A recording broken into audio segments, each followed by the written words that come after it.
Boa noite, a paz do Senhor. Antes da gente abrir o texto, gostaria de confessar uma coisa com os irmãos. Eu estava em dúvida em relação se realmente Deus queria que eu falasse sobre isso nessa noite, e estava me aperreando muito, mas mesmo assim, eu vim. E desde que o culto começou, o Senhor tem falado, e Ele está falando justamente isso. Então, fiquem atentos à palavra do Senhor e àquilo que Ele quer falar nessa noite, porque Ele quer falar com o seu povo. Amém? Então vamos abrir. Pode até parecer coincidência, porque Hortense falou quase a mesma coisa que eu vou falar, mas não foi, certo? Eu não combinei com ela. Vamos abrir lá em Esdras, capítulo 9.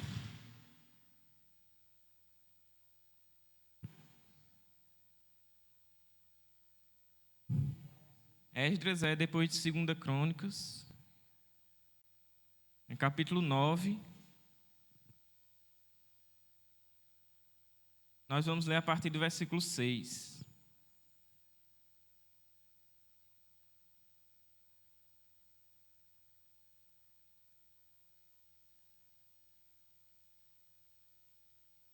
Esdras 9, a partir do versículo 6, diz assim: Meu Deus, estou confuso e envergonhado para levantar a ti a face, meu Deus, porque as nossas iniquidades se multiplicaram sobre a nossa cabeça e a nossa culpa chega até os céus.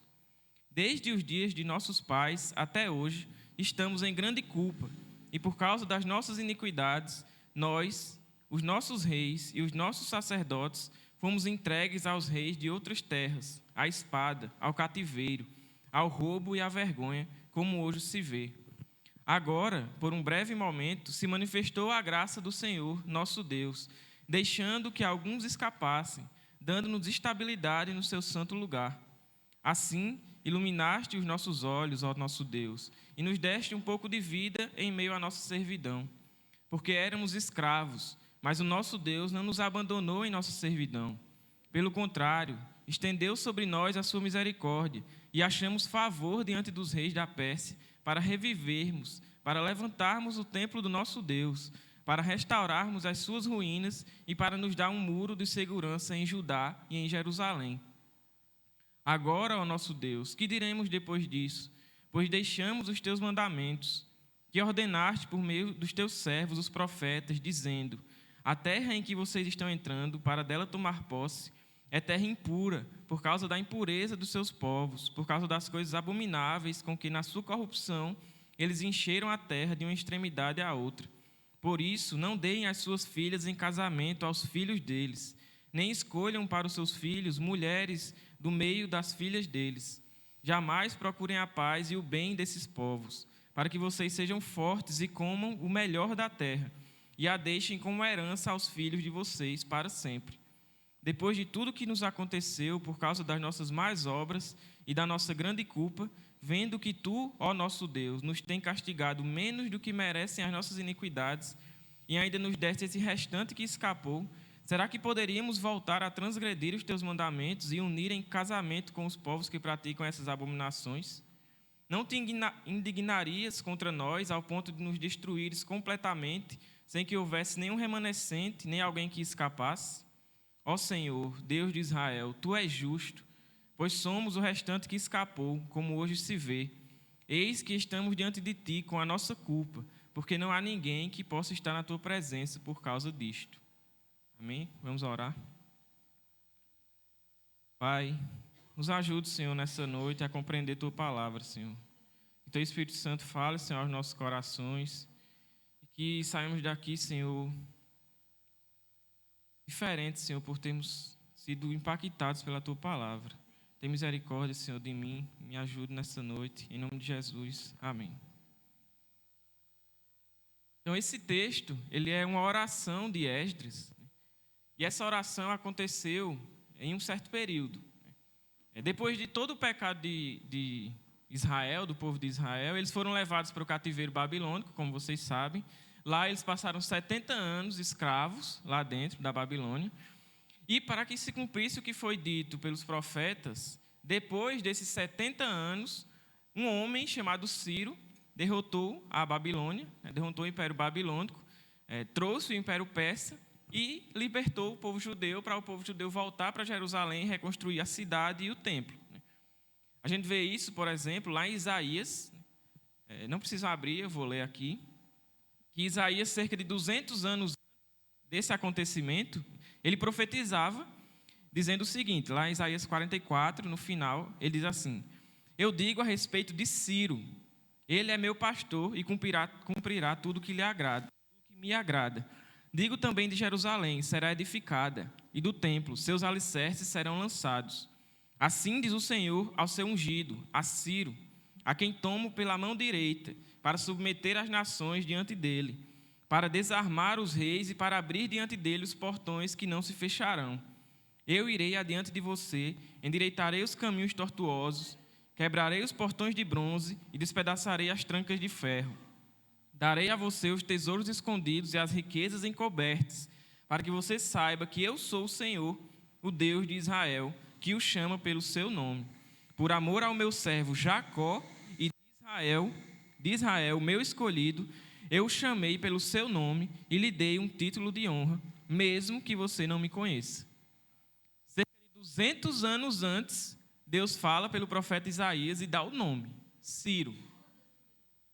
Eu digo a respeito de Ciro. 200 anos depois, o imperador da Pérsia, chamado Ciro, cumpre o que estava prometido. Deus fala também através do profeta Jeremias, lá em Jeremias 25, quando ele diz o seguinte: acontecerá, porém, que quando se cumprirem os 70 anos, castigarei o rei da Babilônia e aquela nação, a terra dos caldeus, por causa da sua iniquidade, diz o Senhor. Farei deles ruínas perpétuas. E exatamente como foi profetizado, aconteceu. Exatamente como Deus havia falado por meio dos profetas, aconteceu.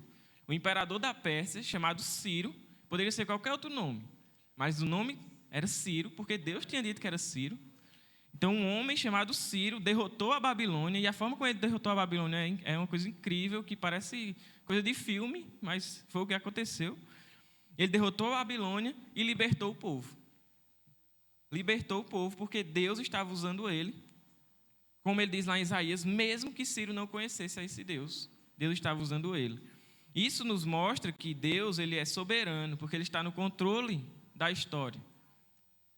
Ele deu o nome do imperador 200 anos antes.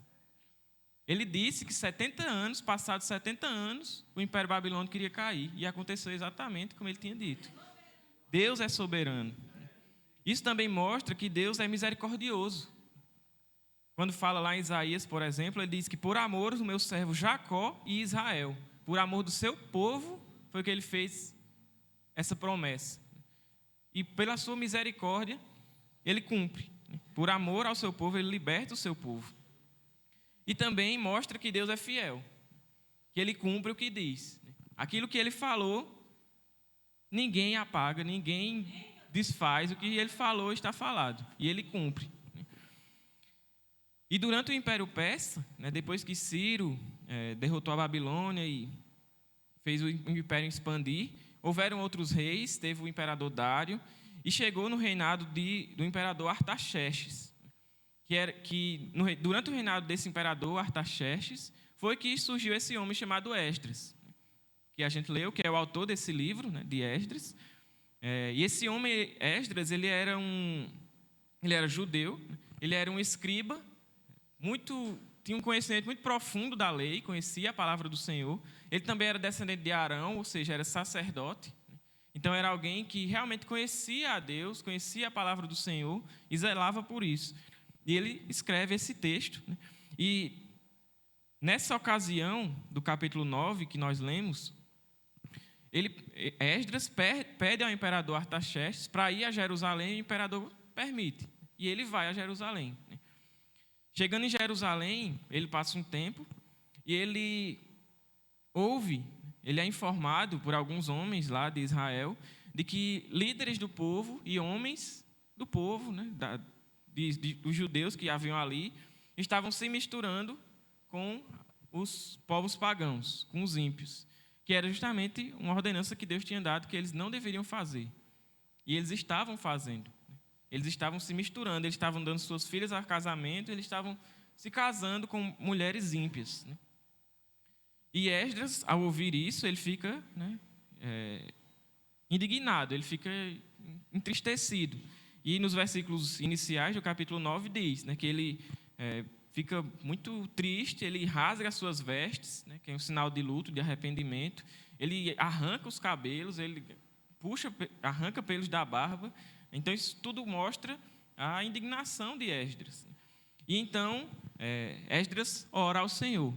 E é o texto que nós lemos a partir do versículo 6. E essa oração de Esdras, ela nos mostra que a misericórdia de Deus, diante da infidelidade do homem, nos constrange. A misericórdia de Deus, diante da nossa infidelidade, nos constrange. A misericórdia de Deus nos constrange. E essa oração de Esdras, ela pode ser dividida em 3 partes. A primeira parte dessa oração é quando Esdras mostra uma contrição, ele se mostra contrito diante da situação que ele estava vivenciando.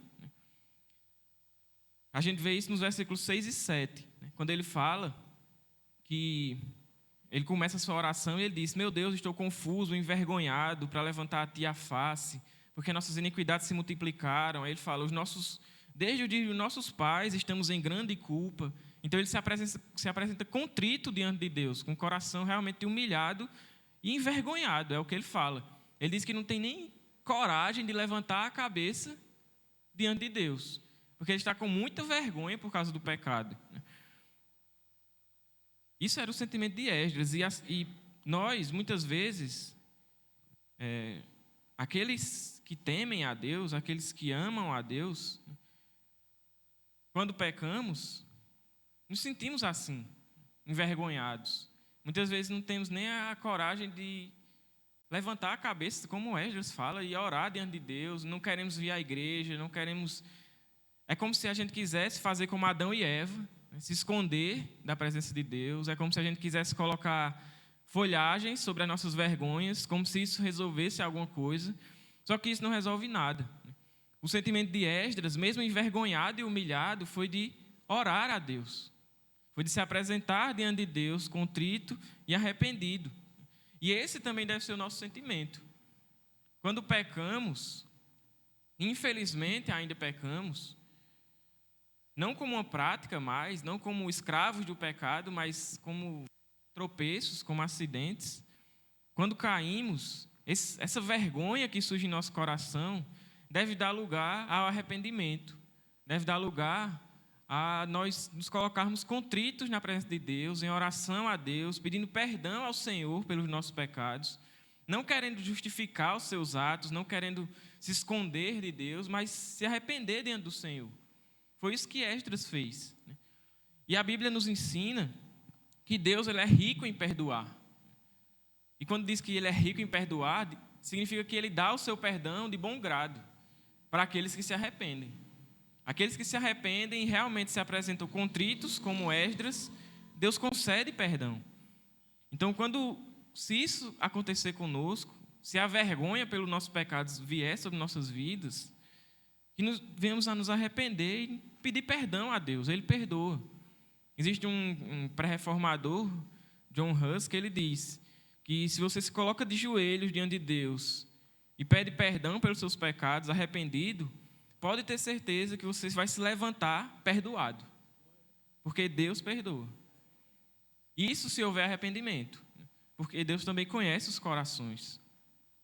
E quando Deus nos perdoa, quando realmente nos arrependemos do nosso pecado, então nós abandonamos esse pecado e seguimos em frente para uma vida de piedade e de santidade. Foi isso que Esdras e o povo aqui fez na ocasião. Então, a primeira parte dessa oração mostra essa contrição de Esdras, esse reconhecimento de pecado. E que mesmo envergonhado e humilhado, ele se coloca diante de Deus, confiando na misericórdia desse Deus. A segunda parte da oração de Esdras, a gente pode encontrar no versículo 8 e 9, vai mostrar Esdras fazendo uma apresentação da misericórdia de Deus. como Deus foi misericordioso para com ele, com o povo. Ele fala assim, né? Agora, por um breve momento, se manifestou a graça do Senhor, nosso Deus, deixando que alguns escapassem, dando-nos estabilidade no seu santo lugar. Assim, iluminasse nossos olhos ao nosso Deus e nos desse um pouco de vida em meio à nossa servidão. E aí ele continua falando que eles eram escravos, ele estava citando a ocasião da Babilônia, mas Deus, pela misericórdia dele, libertou o povo, fez o povo sair da Babilônia, fez o povo voltar para Jerusalém e poder reconstruir o templo. Então, Esdras mostra a misericórdia de Deus, como Deus é misericordioso. E é por isso que o pecado é algo tão drástico, tão ruim, porque Deus é fiel e nós somos infiéis. Deus está no extremo e nós estamos em outro. Parece que a distância aumenta quando é posto dessa forma. A fidelidade de Deus e a misericórdia de Deus diante da nossa infidelidade. O povo ele havia sido levado ao cativeiro por causa dos seus pecados. E Deus, pela sua misericórdia e amor, como nós lemos na Isaías, e mantendo a aliança que ele fez lá com os antepassados, ele liberta o povo, faz com que o povo possa voltar a Jerusalém, reconstruir o templo, reconstruir a cidade. O povo faz novamente a festa da Páscoa, que era algo que eles estavam provavelmente saudosos de fazer, há muito tempo eles não faziam. Eles celebram novamente a Páscoa, tem muita alegria, mas ainda assim o povo se mantém fiel diante de Deus, mesmo com Deus sendo tão misericordioso. E o que é que o povo tinha feito para merecer essa misericórdia de Deus? Nada. O povo não havia feito nada. Deus, por sua misericórdia e fidelidade, cumpriu o que havia prometido. Pela sua graça e bondade, ele liberta o povo. Foi apenas pela misericórdia de Deus e pela fidelidade do Senhor que essa libertação aconteceu. E é por isso, mais uma vez, que o pecado é tão mau. Porque ele pega aquilo que Deus nos dá de bom, nós pegamos aquilo que Deus nos dá de bom e transformamos em mal. Deus, ele nos dá, nós usamos aquilo que Deus nos dá e usamos aquilo para desagradar a Ele. Ele que nos deu. Deus, ele nos dá inteligência, nós pegamos a inteligência que Deus nos dá e usamos para o mal. Usamos para negar a Deus ou para maquinar planos pecaminosos, usamos essa inteligência para o mal. Deus nos dá recursos, nós pegamos esses recursos que Deus nos dá pela sua graça e usamos para o mal, em meio de corrupção, ou seja o que for. Deus nos dá a nossa vida todos os dias e nós insistimos em pegar a nossa vida e entregá-la ao mal. Usar da nossa vida para fazer o mal e cometer pecado. É por isso que o pecado é tão mau. É por isso que Deus não suporta o pecado. Porque Ele é bom, Ele é santo. E Ele é misericordioso conosco, mesmo sem a gente merecer. Mesmo sem a gente, em nenhum momento, fizermos nada para merecer aquilo, Deus, pela sua graça e bondade, misericórdia, nos dá o seu favor sobre nossas vidas. E Deus é bom. E por isso, nós precisamos ser bons. Deus fala, eu sou santo, por isso sede santos. Lá em Levítico, também Pedro fala. Então essa é a segunda parte da oração de Esdras. Ele apresenta a misericórdia de Deus. E como diante dessa misericórdia, o povo ainda permanece infiel. E dos versículos 10 a 15, é a terceira parte, Esdras ele vai fazer um reconhecimento dessa infidelidade praticada pelo povo. Que nessa ocasião é justamente a questão de julgo desigual, né? E aí, diante de toda a situação, só resta a Esdras reconhecer essa infidelidade, reconhecer que realmente o povo foi infiel, não tem o que dizer. O que é que Esdras vai dizer diante de Deus? Nada, ele não pode esconder nada diante de Deus. E aí ele começa falando a partir do versículo 10. Né? Agora, ó nosso Deus, que diremos depois disso? O que ele pode dizer? Nada. Ele fala, pois deixamos os teus mandamentos. E no versículo 11 e 12, ele vai dizer qual é o mandamento que o povo descumpriu. E ele diz que Deus ordenou, falando, a terra em que vocês estão entrando para dela tomar posse é terra impura, por causa da impureza dos seus povos, por causa das coisas abomináveis com que na sua corrupção eles encheram a terra de uma extremidade à outra. Por isso, não deem as suas filhas em casamento aos filhos deles. Nem escolham para os seus filhos mulheres no meio das filhas deles. Jamais procurem a paz e o bem desses povos, para que vocês sejam fortes e comam o melhor da terra, e a deixem como herança aos filhos de vocês para sempre. Então Deus deu a ordem àquele povo para não se misturar com os povos pagãos e não desejar ser como eles. Ele não diz apenas não se misturem, não dê seus filhos a casamento. Ele também diz, não desejem a paz e o bem deles. Não desejem a prosperidade desses povos pagãos. Deus diz isso. E esse mandamento, dos versículos 11 e 12, foi o que o povo transgrediu. O povo se misturou com os povos pagãos, começou com as práticas deles e começaram a viver a vida desses povos. E isso,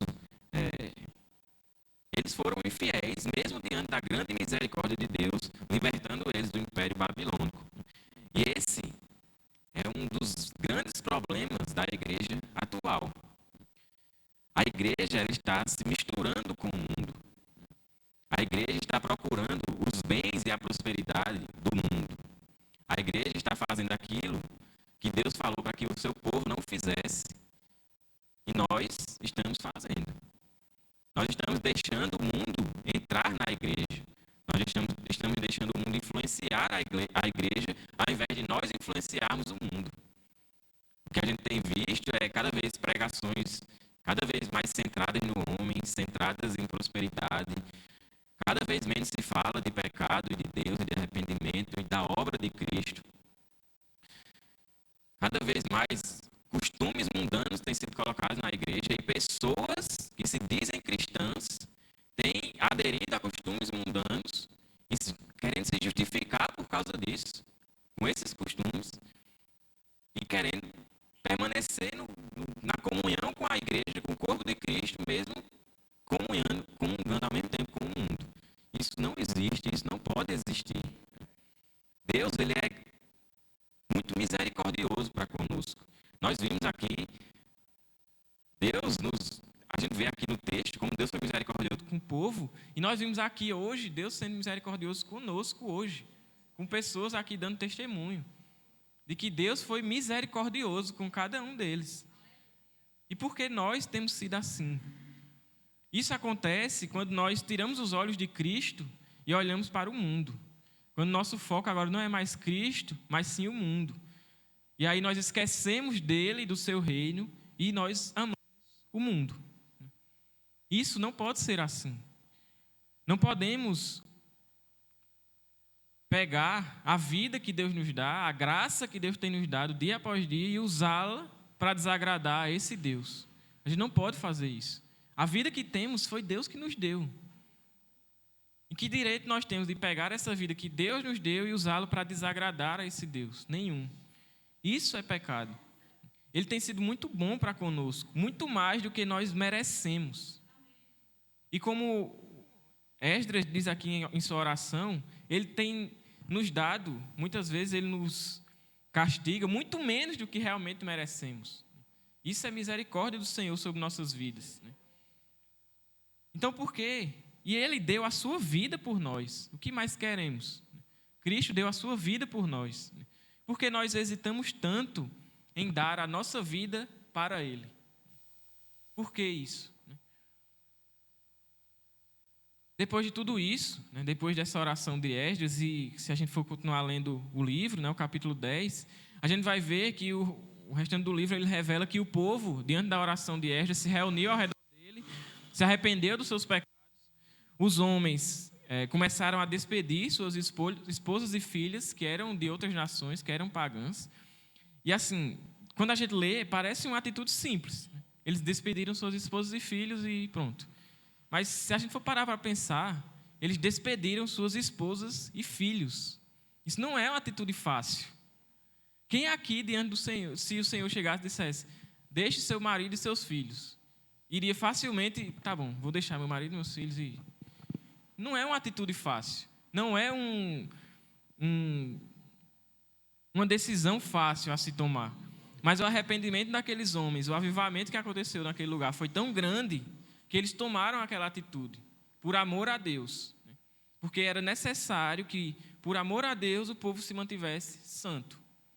Porque a misericórdia de Deus, a misericórdia com que Deus agiu com aquele povo, constrangeu aquele povo a isso. A misericórdia de Deus, diante da nossa infidelidade, nos constrange. Deve nos constranger. Hoje, como já foi dito, nós vemos a igreja muito misturada com o mundo. Tem até igrejas por aí que o slogan é uma igreja que nem parece igreja. Como pode uma igreja que não parece igreja? Porque ela está tão parecida com o mundo que, na verdade, ela é mundo. Ela não é igreja. E nós não podemos aderir a isso. E muitas vezes nós queremos ser iguais ao mundo, fazer o que o mundo faz, seguir as práticas do mundo. Isso não pode existir no nosso meio. Deus tem sido muito misericordioso para conosco. E nos livrou de muitas coisas. E tem nos livrado de muitas coisas. Por que, então, nós teimamos em ser tão infiéis contra Deus e queremos comunhão com esse pecado e com esse mundo, sendo que Deus é tão bom para conosco? Nós precisamos ser santos, porque Ele é santo. Nós precisamos ouvir aquilo que Paulo diz, de não se conformar com esse mundo, mas ser diferentes desse mundo. Não voltar ao mundo do qual já fomos libertos outras ocasiões, em outrora. Nós precisamos mostrar frutos de arrependimento, como esses homens aqui mostraram. Os homens abandonaram, despediram, suas mulheres e filhos, mandaram elas de volta para a casa dos pais, Despediram suas mulheres e filhos. A família que eles tinham construído, eles despediram por amor a Deus. Isso é fruto de arrependimento. E nós, hoje, precisamos tirar da nossa vida tudo aquilo que ainda nos prende no mundo e que nos arrasta para o mundo. Como Jesus falou, se o teu olho te faz pecar ou tua mão te faz pecar, arranca e joga fora. Pode parecer uma atitude drástica, pode parecer uma atitude radical, mas é justamente isso que Jesus quer ensinar. É que se tem algo que lhe faz pecar, tire isso da sua vida, completamente. Se tem algo que lhe arrasta para o mundo, arranque fora. E Jesus ainda fala em outra ocasião, é melhor você entrar no céu sem um olho ou sem um braço, do que por causa deles você perecer no inferno. Então, o que Jesus quer de nós é justamente esses frutos de arrependimento, é essa atitude que, por mais que possa parecer radical e até seja, talvez, dolorosa, mas que é o necessário para sermos santos, para sermos aquilo que Deus quer de nós. E se a misericórdia do Senhor realmente nos constrange, nós faremos isso. Mesmo que doa, mas faremos isso. Deus, como vimos no começo, Deus ele é fiel. E tudo aquilo que Ele cumpriu, tudo aquilo que Ele prometeu, Ele cumpre e está cumprindo. E Ele disse que voltaria e Ele vai voltar. O que Ele falou, Ele vai cumprir. Ele é fiel. Então, diante desse Deus fiel e misericordioso, não sejamos nós os infiéis, mas que a gente ande debaixo da vontade dEle, debaixo da soberania desse Deus e da misericórdia dEle. Porque a misericórdia de Deus, diante da nossa fidelidade, nos constrange. E que essa misericórdia, que se renova todos os dias, que é a causa de não sermos consumidos e que dura para sempre, que essa misericórdia, que cada dia que a gente está acordado de manhã, a gente lembrar que a misericórdia do Senhor se renovou sobre nossas vidas, e que essa misericórdia é a causa de não termos sido consumidos, que essa misericórdia nos constranja todos os dias a viver uma vida consagrada a Deus. Porque essa é a vontade dEle. Amém? Vamos orar. Pai, muito obrigado, Senhor, porque o Senhor é um Deus misericordioso, Pai. O Senhor é um Deus, Senhor, que mesmo sem merecermos, Senhor, o Senhor nos dá, Pai, tudo aquilo que precisamos, Senhor, e muito mais, Senhor. Livramento, Senhor, e graça que às vezes nem podemos ver, Senhor. Mas o Senhor tem cuidado de nós, Senhor, dia após dia. O Senhor tem nos mostrado, Senhor, claramente que o Senhor está cuidando de nossas vidas, Pai. Que esse entendimento, Senhor, da Tua misericórdia possa constranger o nosso coração, Pai. Que a Tua misericórdia, Senhor, sobre nossas vidas possa nos fazer, Deus, ter uma vida santa, Senhor, uma vida piedosa, uma vida, Senhor, debaixo dessa graça que nos educa, Senhor, todos os dias, a viver uma vida piedosa, Senhor. Que não venhamos, Senhor, a pegar aquilo que o Senhor tem nos dado e usar, Senhor, para o mal e para aquilo que te desagrada, Senhor, mas que todos os dias de nossa vida, Senhor, a Tua misericórdia nos incline, Senhor, a servir o Teu nome, Senhor, a viver para a Tua glória, Deus. Nos ajuda, Senhor, pois somos infiéis, Senhor, somos pecadores, mas o Senhor permanece fiel.